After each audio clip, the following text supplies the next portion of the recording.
Hello, place value chart of ഡെസിമൽസിന്റെ place value ചാർട്ടാണ്. നമ്മൾ സാധാരണ നമ്പർ എഴുതുമ്പോഴത്തേക്ക് ഇപ്പോൾ ഒരു 4328 കിടക്കുകയാണ്. അപ്പോൾ 4322 എന്ന് വെച്ചാൽ 1 pace, 10 pace, 100 pace, 1000 pace. Okay, ഇനി പോയിന്റ് കഴിഞ്ഞിട്ട് ഡെസിമൽ പോയിന്റ് കഴിഞ്ഞിട്ട് തൊട്ടടുത്ത പ്ലേസ് 10th പ്ലേസ് എന്നാണ് എഴുതിയിരിക്കുന്നത്. അപ്പോൾ ഇവിടെ എങ്ങനെയാണ്, ഇവിടെ എന്ത് വരും നമുക്കൊന്ന് നോക്കാമേ. ഇവിടെ നോക്കിയേ 1000, 100, 10. അപ്പോൾ ഇതിനെ 10 കൊണ്ട് ഡിവൈഡ് ചെയ്യുമ്പോൾ 100, 100നെ 10 കൊണ്ട് ഡിവൈഡ് 10, 10നെ 10 കൊണ്ട് ഡിവൈഡ് 100. അപ്പോൾ അടുത്തത് 1നെ 10 കൊണ്ട് ഡിവൈഡ് ചെയ്താൽ മതി.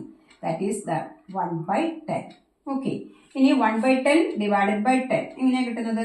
1/10 ഇൻറ്റു ഇവിടെ 1 ആണ്, ഇൻറ്റു റെസിപ്രോക്കൽ, അപ്പോൾ 1/100 കിട്ടും.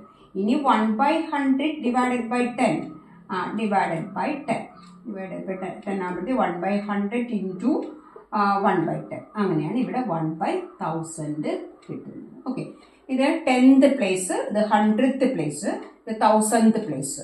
ഓക്കെ, നമ്മളിപ്പം 1/4ന് 1/4 1/4 എന്നല്ലേ പറയുന്നത്. അതായത് ഇവിടെ 1/10th പ്ലേസ്, 100th പ്ലേസ്, ഇവിടെ TH ആണ് 1000th പ്ലേസ്. ഇവിടെ നോക്കിയേ ഒരു 2, 7, 6 ആണെങ്കിൽ നമുക്ക് പ്ലേസ് വാല്യൂസ് ഒന്ന് നോക്കാം.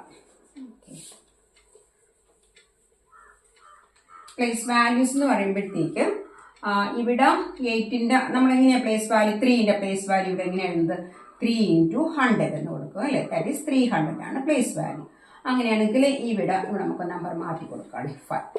അപ്പോൾ ഇവിടെ 2ന്റെ പ്ലേസ് വാല്യൂ 2 ഇൻറ്റു ഏത് പ്ലേസ് ആയത്? 10th place, that is into 1/10 is equal to 2/10.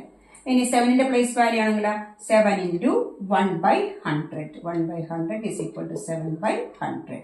അതേപോലെ 6ന്റെ പ്ലേസ് വാല്യൂ ആണെങ്കിൽ 6 ഇൻറ്റു 1/1000. ഓക്കെ.